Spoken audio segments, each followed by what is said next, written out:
Hello, welcome back. We're back again with a section of A Life Full of Holes, a novel by Drisben Hamed Charhadi, recorded and translated by Paul Bowles. Good to have you back. Hope you're enjoying this one. In this little section of the video, I'm just going to do chapter 14, I think, and then I'll splice it together with chapter 15 later when I have a chance to record that. But, we are on page 235.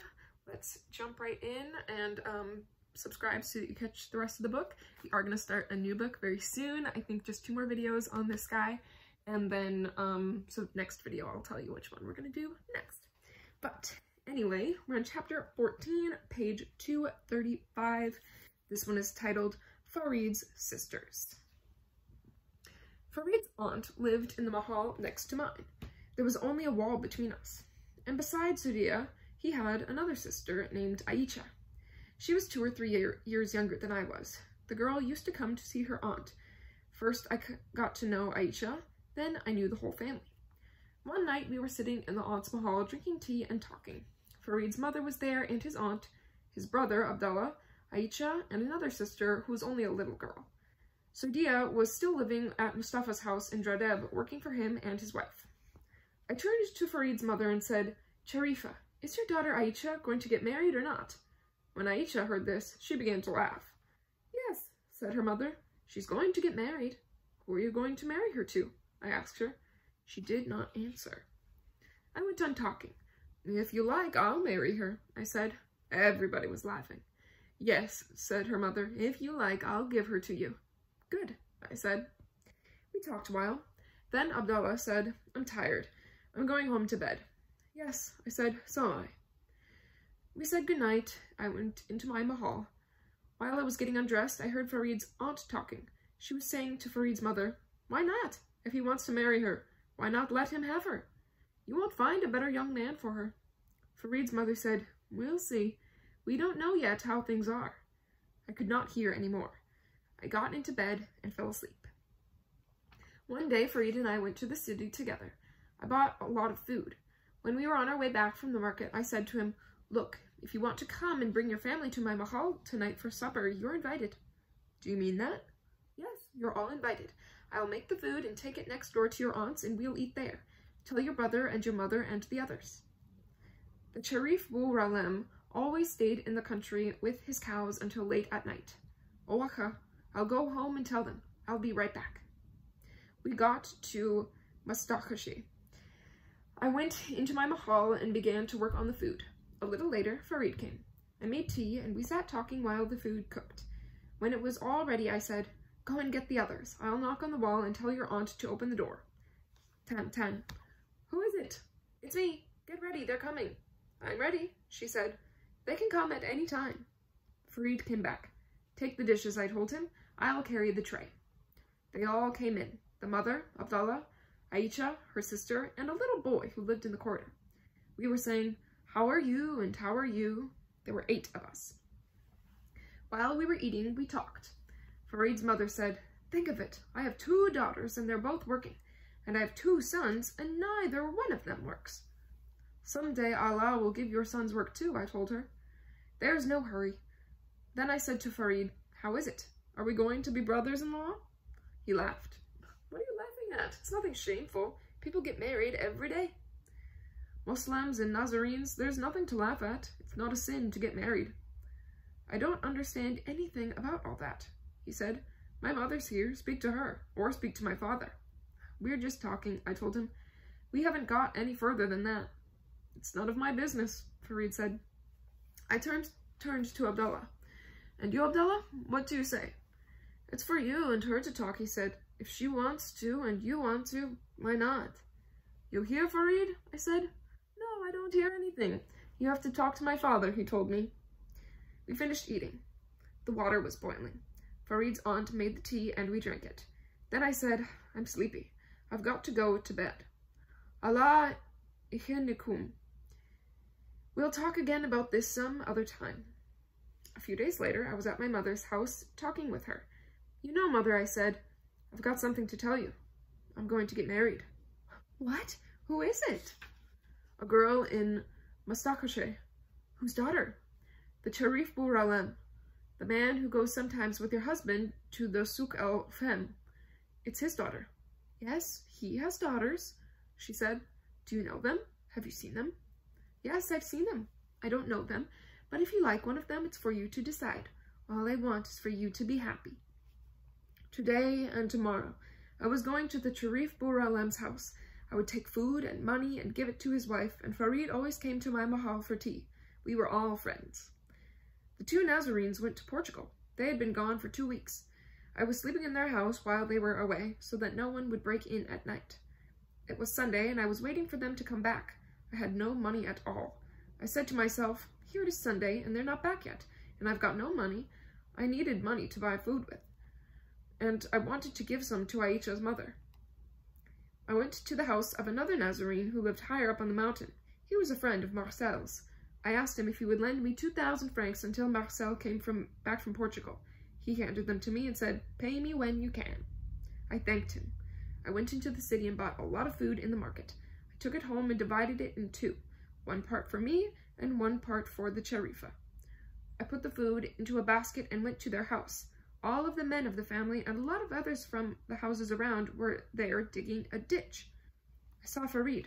What are you doing? I asked him. We're putting in a pipe to carry away the shit, he said. Ah, good. Is there anybody in the house? My mother's there. Knock on the door. I rapped on the door, and the Sharifa came and opened it. How are you, Ahmed? I handed her the basket of food. I've got to go. Thank you. Thank you. Goodbye, Farid, I said. May Allah help you with that work. I went to the mahal. I thought, I'll go into the city again and watch a film. Then I'll go up to the mountain and see if the house is all right. I changed my clothes and went into town. There, in the Cal San Francisco, I met a friend who lived in a mahal near mine in Mustakashi. He was selling candy. How are you? He said. Have some candy. No, it makes my teeth hurt, I told him. Come here and talk at least, he said. Why? Is there news? Has something happened? Come here, come closer. Take a piece of candy. No, I can't. We've got a wedding tonight in our quarter, he said. A wedding? Whose? Bouralem's daughter. He knew I wanted to marry Aisha. I said, that's enough, it's not true. I know it's neither one of his girls. Which one is getting married? I swear there's a wedding tonight at the house. I swear there's a wedding tonight at the Sharif Bouralem's house. Which daughter? The older one. Aisha is her name. It's a lie. You'll see. Tonight you'll see if it's a lie. But I just came from their house. They didn't say anything about it. It's impossible. I saw them all and talked to them. They didn't even mention it. I did not believe it. The man kept saying it was true. I said to myself, I won't go to the cinema. I'll go back to Mustakashi and cook my dinner and sit in my mahal and wait and see. When I got back to the mahal, I found the door next to mine open. Good afternoon, said Farid's aunt. Good afternoon, I said. Nobody came. I did not hear anything. Nothing's going on. I had my tea. When it got dark, I thought, now I will make dinner and go up to the Nazarene's house. It's late. After I had eaten, Farid's aunt knocked on my door. Good evening, Ahmed, she said. Don't you want to go to my sister's and sit with the other men for a while? What's happening? Why are they sitting there? Aisha's getting married tonight, she said. What? I cried. That's right. If you want to go and sit with the men, come with me now. What men? Who are they? I asked her. My brother's coming from the mountain, and there's the whole family and all the neighbors. I haven't time to sit with them, I said. I have to go to work now. Sit a little while. You can go later. No, thank you. I can't. She went out. I sat a while smoking and drinking tea. A little later, someone knocked on the door. Who is it? It was Aisha's mother. How are you, Ahmed? All right, thank you. Here's a little food from the party. Look, I said, you can see with your own eyes that I've just finished eating. I handed the food back. It's shameful, she told me. You can't give me back my food when I'm standing here in your mahal. All right, Sharif, I'll leave it there. She set the food on the floor. Sit down, I told her. No, I can't. My house is full of people. People? What's going on in your house? We are having a wedding. Whose wedding? My daughter, Aisha's. I thought we'd talked about that long ago, I said.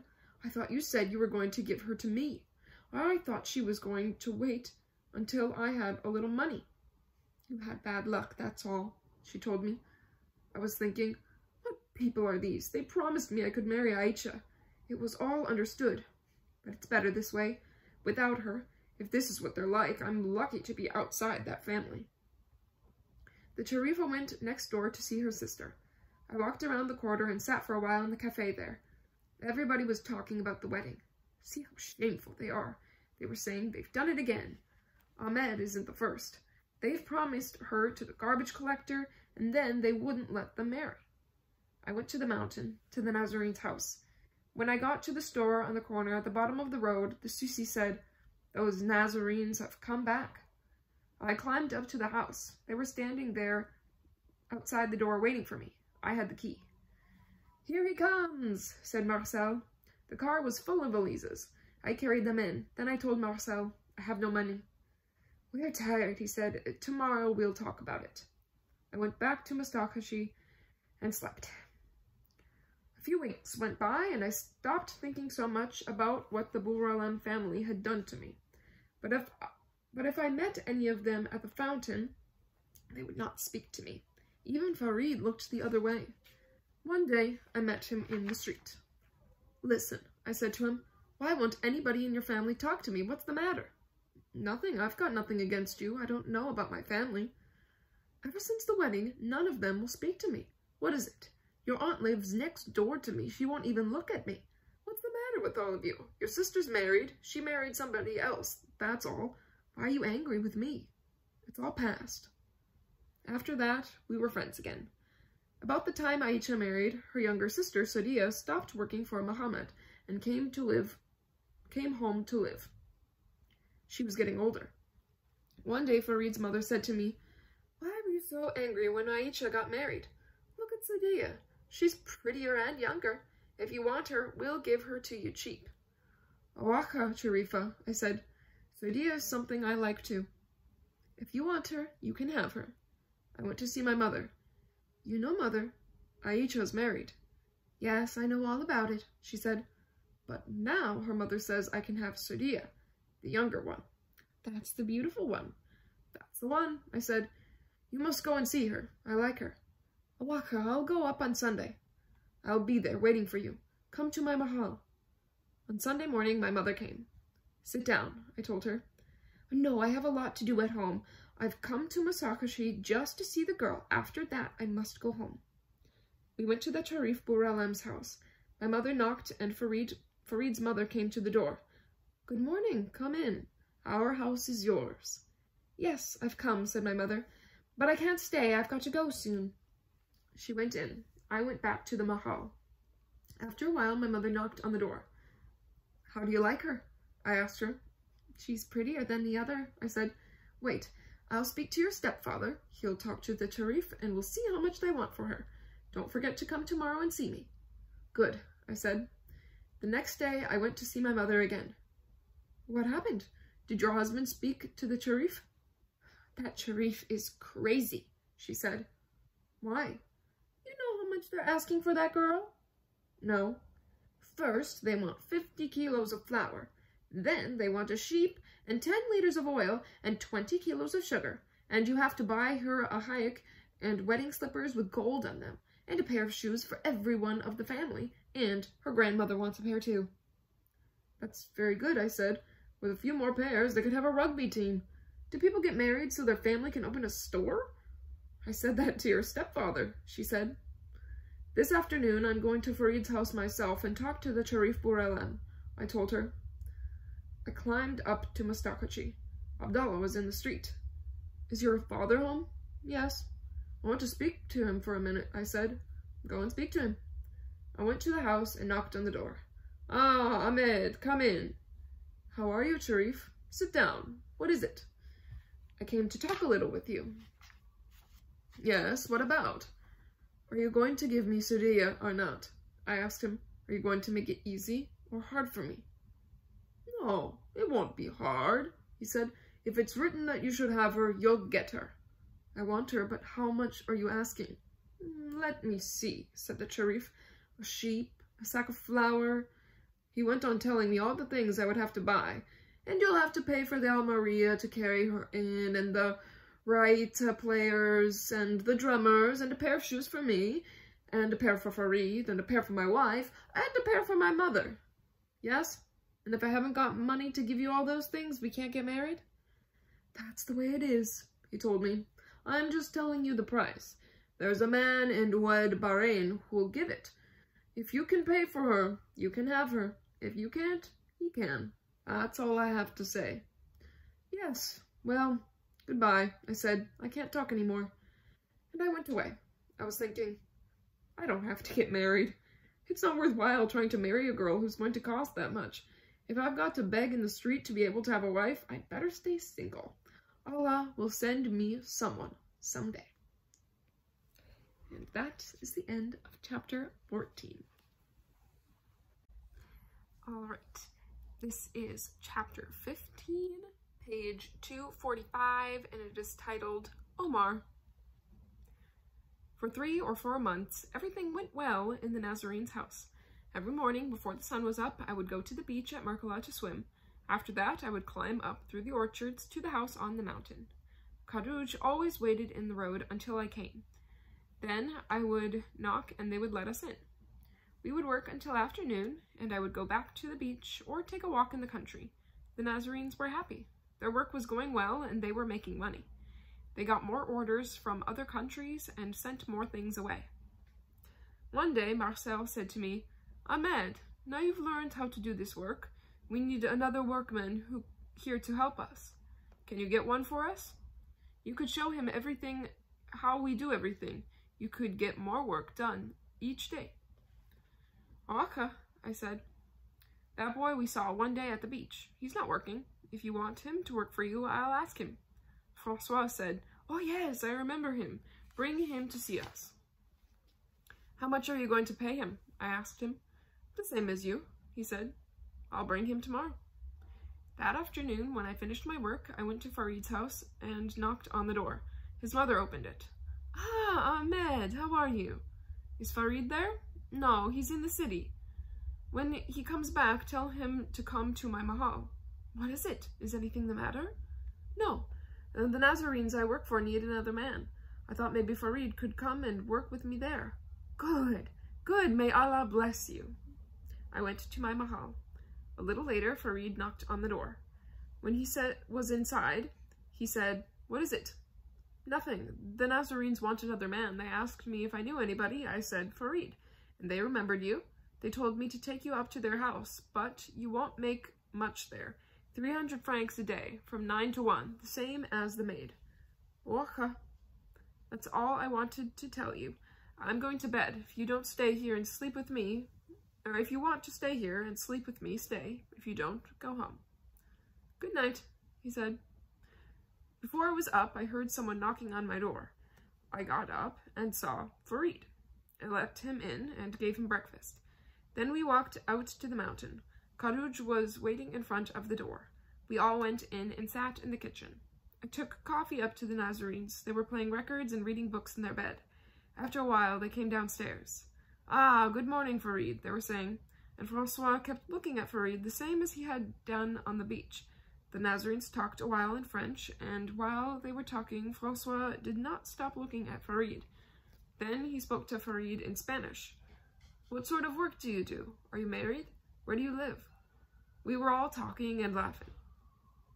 After a while, we went to the carpenter shop. The Nazarenes told me, You show Farid how to do the same work you do.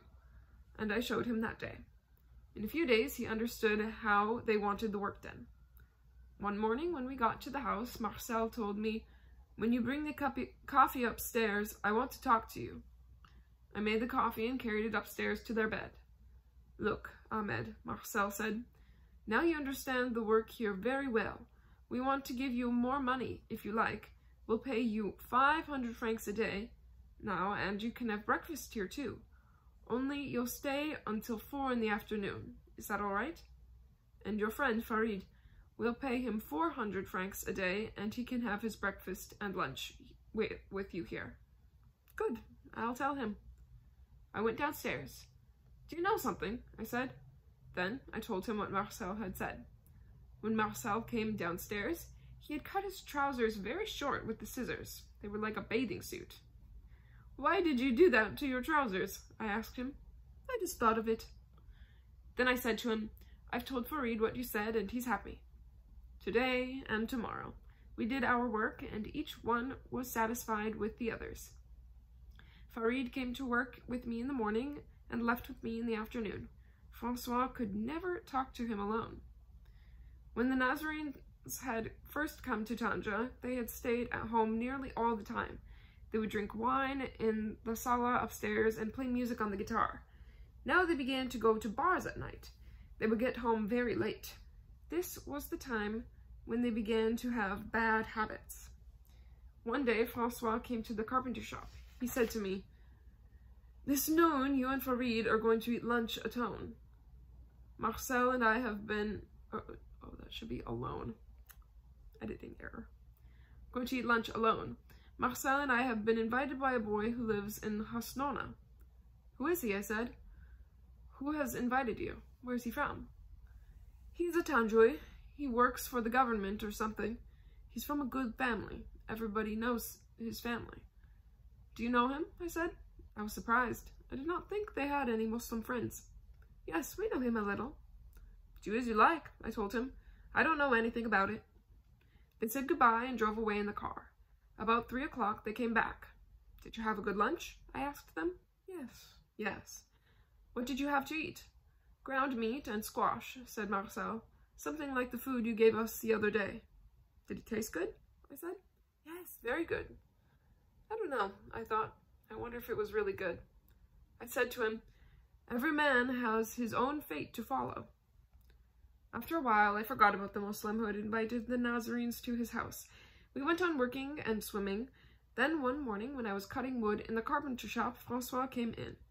"Listen, Ahmed," he said, "wash your hands. We're going in the market and buy some food. The Muslim who had invited us to his house is coming to lunch today. We've got to make a good meal for him." "Is that right?" "Yes, he's coming." The Nazarenes dressed. I put a basket over my arm and we got into the car and drove down the mountain into the city. We bought a lot of food and took it back to the house. Then I began to cut the vegetables and cook the lunch. After a while, the Nazarenes said, "We're going now to Hasnona to get our friend." "Good. When you get back, lunch will be ready," I told them.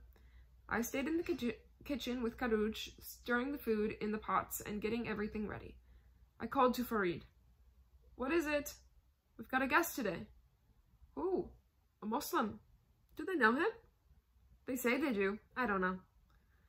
"Just get lunch ready for them," said Farid. "Don't worry about them."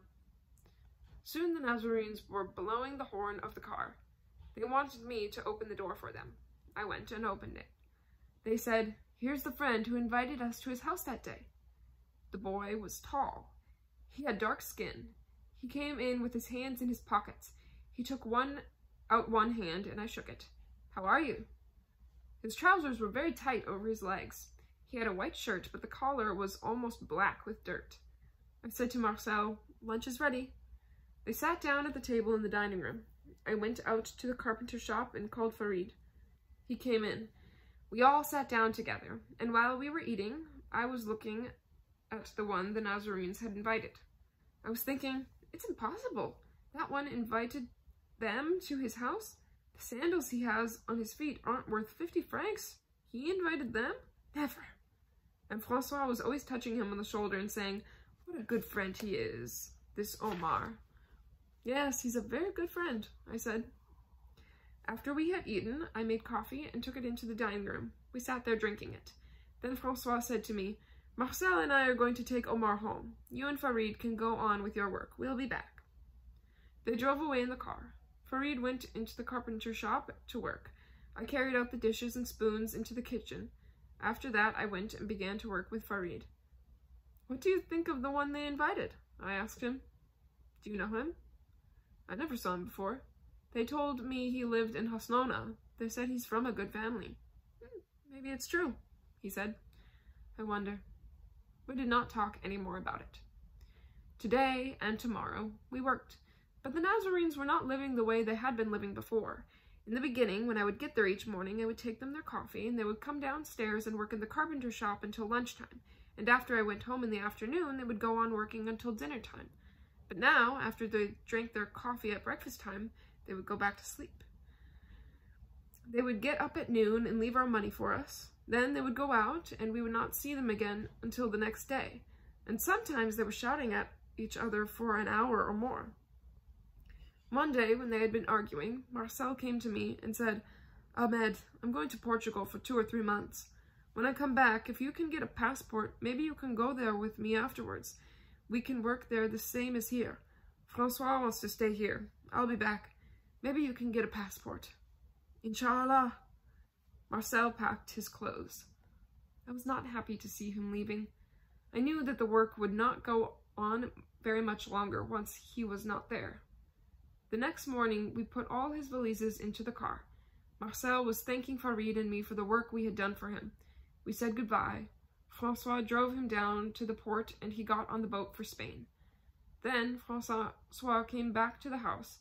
He took out his money and paid us. "You can go home now," he said. "It's still early," I told him. "It's not even noon." "That doesn't matter," he said. "Good." Farid and I put on our jackets and went out. Adios. Adios. The next morning I went up to the house. Kadouj was sitting outside the door. "Good morning. Have you knocked yet?" "No, not yet." "Let's wait until Farid gets here, then we'll knock." We sat there for a while, and then Farid came walking up the mountain. I got up. Dun, dun, dun. Francois came down and opened the door. He had nothing on but his shorts. We went in. He stayed in the kitchen while I began to make the coffee. "When you've got the coffee ready, just put the pot on the table in the sala upstairs," he told me. "Don't bring it into the bedroom." I made the coffee and took it up to the sala. "Here's your coffee," I said. "How many glasses did you bring, 1 or 2? "1. "Bring another glass." I went down and got another. I took it up and put it with the first glass. Then I went downstairs into the kitchen.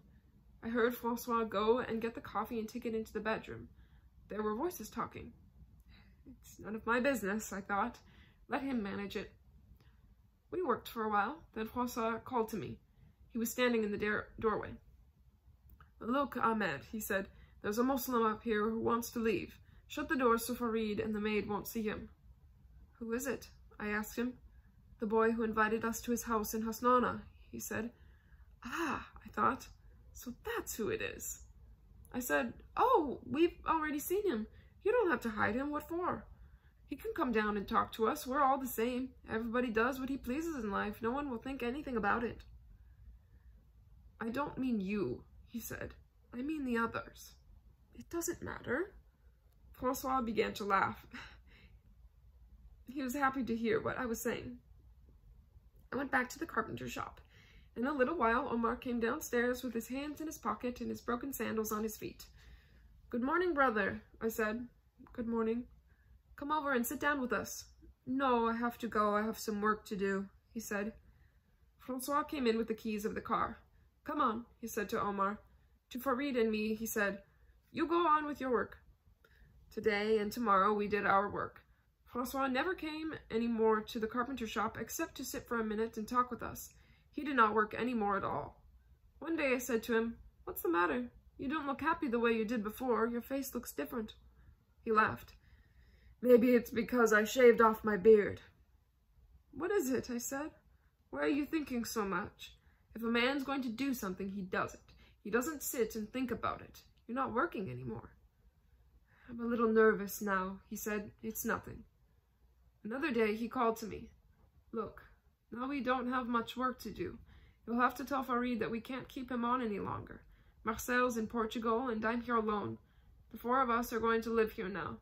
You and I and Kadouj and Omar. He's coming here to live with us." "You know best," I told him. "You're the one who gives us the money." "Here," he said. "Pay Farid and tell him he won't be working here anymore." He gave me 400 francs. I went to the carpenter shop and handed the money to Farid.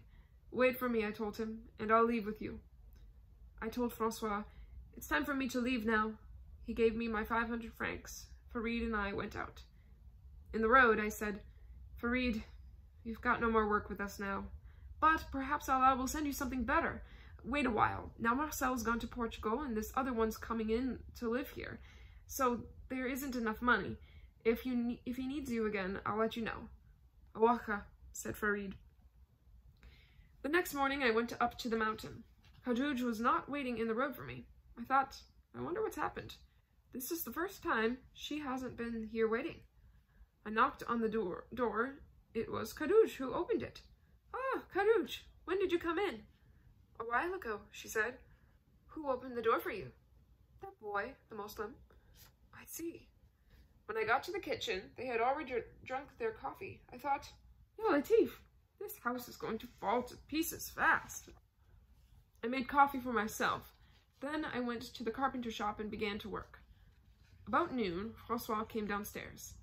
"Ahmed, you don't have any work today anymore.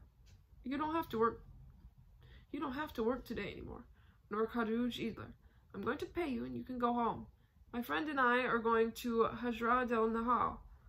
It's in the country." Good. He paid us, and Khadij and I went out. The next day I climbed up to the house. Khadij was waiting outside. When I knocked, Francois came to let us in. "Make 2 glasses of coffee and bring them up to the bed," he said. I made the coffee and took it upstairs. They were lying in the bed. The sheet was over them. "Good morning," I said to Omar. "Good morning." There was a table on each side of the bed. I put a glass on each table and went out. At lunchtime, I said to Francois, "What shall I get today for lunch?" "Wait, and I'll ask the boy what he wants," he said. "Ask him." Omar was upstairs talking to Khadij. Francois called, "Omar! Omar, what do you want for lunch?" "Oh, anything." "No, you have to tell me." "Ah," said Omar. He came to the top of the stairs. "Let's have beefsteak, peas, eggs, and tomatoes." Francois gave me 5,000 francs. "Here, bring what he said he wanted." I went and bought it all and took it back to the house. When I was cooking the food, Francois and Omar came into the kitchen. "Cut the meat into small pieces and put it on skewers," said Francois. "You have to do it over a charcoal fire. Omar wants it that way." I went and made some skewers first, because there were not any in the house. I cut some wire into pieces and stuck them through the meat. Then I made a fire. They stood watching me. When the food was ready, they went into the dining room and began to eat. I stayed in the kitchen, broiling more meat for them. After we had all eaten, Francois said, "We're going out. If you want to go home, go on." Good. He paid me, and I left. I was walking through Dradeb. The yellow car came up behind me. They waved to me. "Adios." The road was full of dust. I thought, that house. I don't know what's going to happen. Every day things get worse there. What it was like in the beginning and what it's turned into. But I'm in it. There's nothing I can do. I'll stay no matter what happens. Each morning when I got to the house, Khadij was already inside. Omar let her in. They were always together.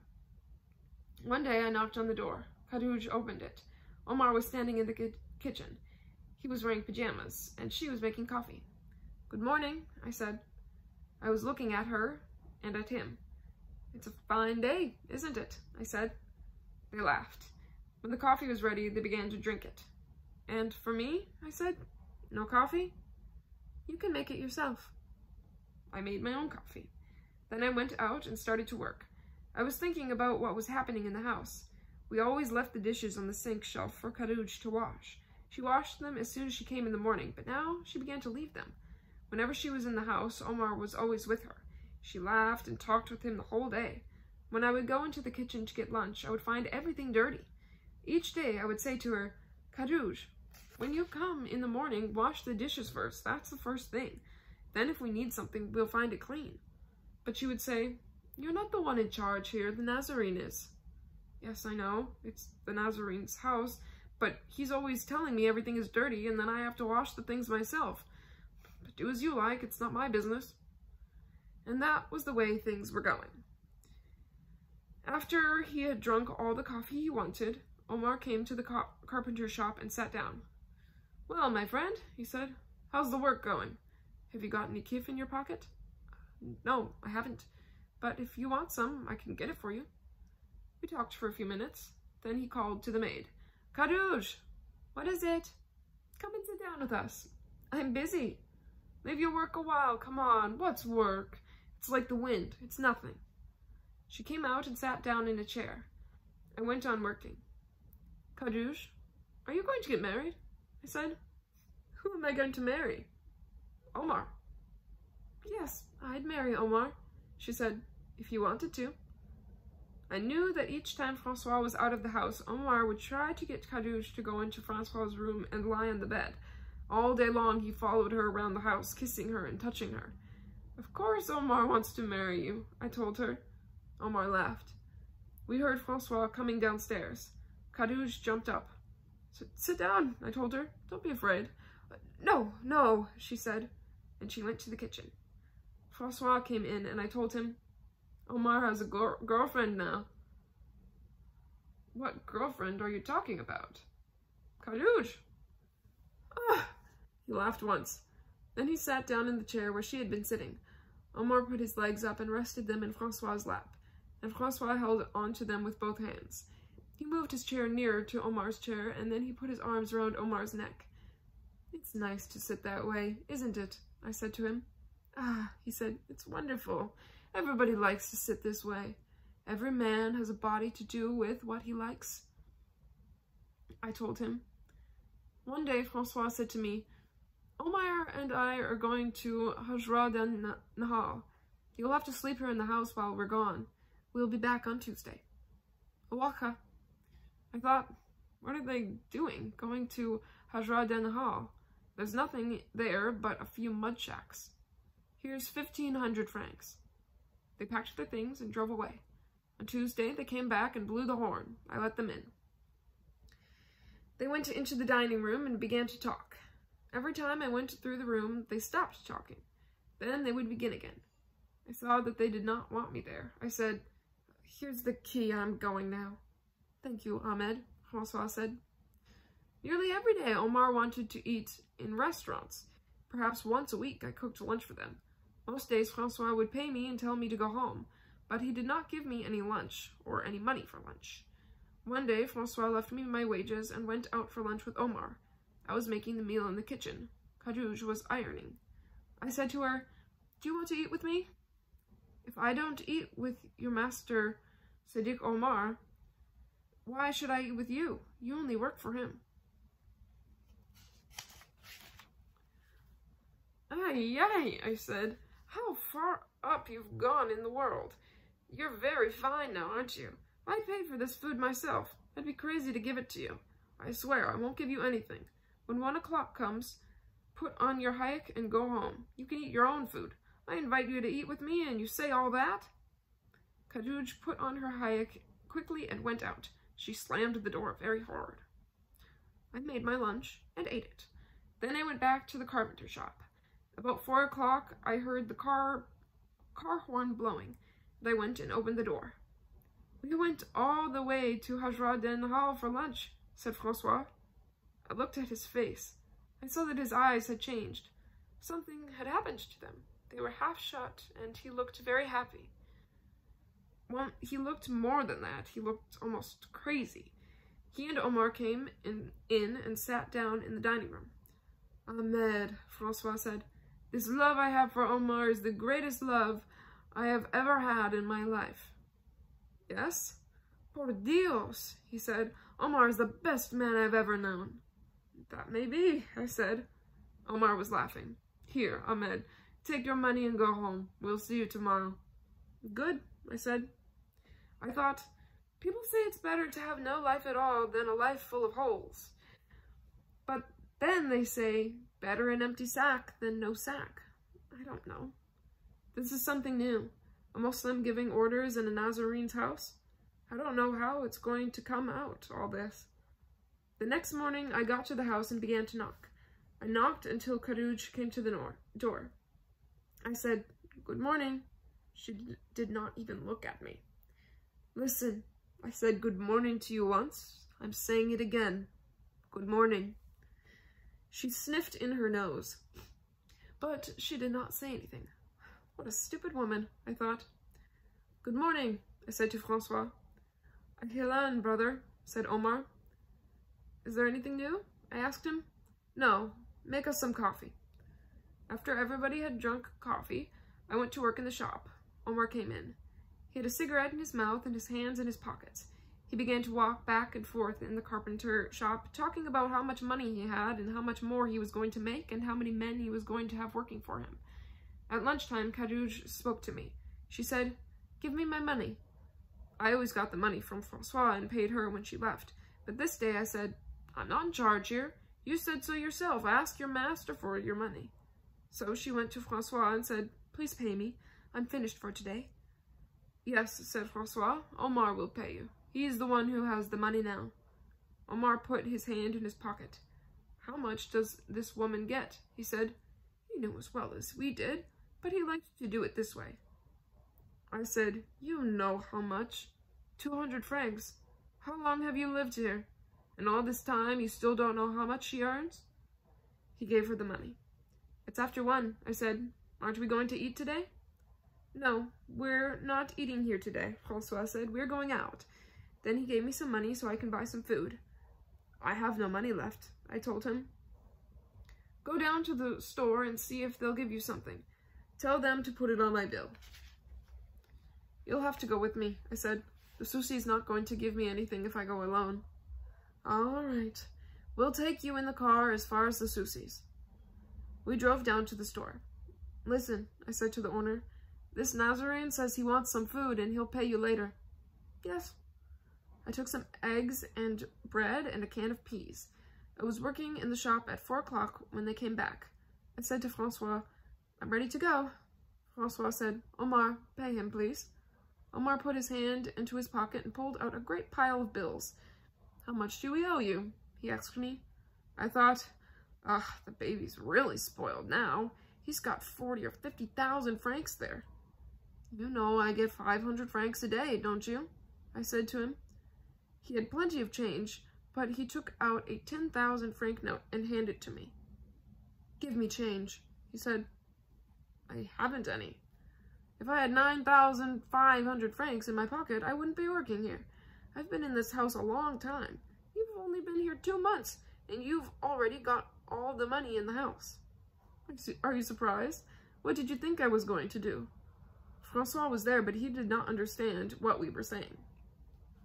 "Spend your money in good health," I told Omar. Then Francois gave me 500 francs, and I went out. I was thinking, that house, it's getting worse every day, and it's going to go on getting worse. The kitchen used to be full of vegetables and fruit, and it was clean. Everybody used to work. Now there's nothing. Carouge doesn't work. Francois never comes into the carpenter shop. Time went by. Whenever I spoke to Carouge about the dirt, Omar stopped me. "Leave her alone," he would say. One day I said to Francois, "Look at this house. You see how filthy everything is? The girl does nothing. We can find another who will work the way she should." "I don't know," he said. "Omar will know what to do. I'll ask him." "I see." I did not speak to Carouge any more about her work. Every day she did less and less. She would come in the morning and make coffee. After that, she would sit talking to Omar until it was time for her to go home. He always had his hands on her, and often I saw him kissing her. Sometimes they were alone in the house. Omar said they used the bed in Francois' room. I would sit working in the carpenter shop, and I would think, nothing's ever going to be all right again here. But I'll stay and see how it all ends. When we looked for something, we often could not find it. Everything was disappearing from the house. Francois did not care. Even his watch was gone, and his clothes and a blanket from his bed. He only said, "It does not matter." One morning, when I got to the house, there was a big pile of cloth in one room. Marcel had sent it from Portugal to put on the chairs they sold. I saw Carouge holding up a piece that was about 8 meters long. Later, I went into the room. I looked for that piece and saw that it was not there. It was here, I thought, and now it's not.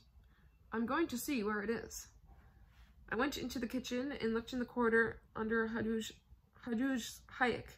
The piece of cloth was there. I'll leave it there. I won't say anything to her. I waited until 1 o'clock. Then she said, All right, now I'm going. Wait, I said, don't go yet. You've got to bring down the dirty clothes so they can be washed tomorrow. She went upstairs. I called to Omar. Come here, I want to show you something. What is it? I said, you know whose hike this is? Yes, it's Kaduj's. I opened it up. The cloth was still there. You see? She's taking it with her. No, he said, she wouldn't do that. Watch and see, I told him. We left it the way it was, and I went back to the carpenter shop to work. Kaduj came back downstairs with the clothes and left them in the other room. She put on her hayek. Then she went to Omar and said, Pay me, I'm going. She said goodbye to me and went out of the house. She's gone, I said, and she's taken it with her. I went to Francois and told him, that girl we have here is stealing. If you don't believe me, I'll call her so you can see it with your own eyes. Is that true? He said. You'll see if it's true or not. I went out the kitchen door into the garden. Then I opened the lower gate. She was going down the road. I called to her. Kaduj! Kaduj! What is it? The Nazarene wants to speak to you. What for? Just come. He wants to say something to you. She came back. Francois and Omar were sitting in the carpenter shop. I said to her, Take off your hayek. Why should I? She was sweating. Her face had turned yellow. Take it off. That's all. She took off her hayek, and there was the cloth underneath. We unwound it from her body. Look, I said, this is the one who's been taking everything out of the house. No, I never took anything until today, she was saying. It doesn't matter, said Francois. Perhaps she needed it. Why didn't she ask for it then? Let her have it, he said. I told him, whatever happens in this house now, it won't be my fault. If you miss something, don't come and ask me where it is. Kaduj put her hayek on. She said to me, What did you get out of it? You're just a shikam, an informer. Then she went home with the cloth. After that, she stole things every day. I never said anything again. It did not matter to me any more what she did. The house got dirtier and dirtier, and there was less and less in it. Francois would ask me where something was, and I would say, Why do you ask me? I told you long ago what to do about it. He would come and say, Why are all my clothes still dirty? And I would tell him, I don't wash the clothes. I work in the carpenter shop. After that, Francois and Omar began to take Kaduj out for rides in the car. They would go and spend the day together on the beach at Achilles. Francois knew that Omar liked her and had slept with her. One day he said to me, Look, Ahmed, I haven't got much money. I can't afford to pay for 2 men and keep you and a maid too. You'll have to stop working in the carpenter shop and do work in the house. And you'll have to tell Kaduj that she won't be working for us anymore. Oaka, I'll wash the clothes and clean the house, but I won't tell Kaduj. You'll have to do that. All right. Later, Omar called her. Kaduj. What? The Nazarene says he can't pay you any longer, so you won't be working here anymore. If we have work again, we'll tell you. He handed her 1,000 francs, and she went out. At the door, she said to me, Now you're happy, aren't you? Yes, very happy, I told her. May Allah keep you out of this house forever. But it's not your fault, it's my fault for bringing you here in the beginning. Afterward, she told everyone that I had made her lose her work. And that is the end of chapter 15. Hope you guys have enjoyed this section. Just one more section to go. In the next video, I will tell you what our next book will be. If you're liking this one, give me a thumb. And yeah, we'll see you next time. Bye.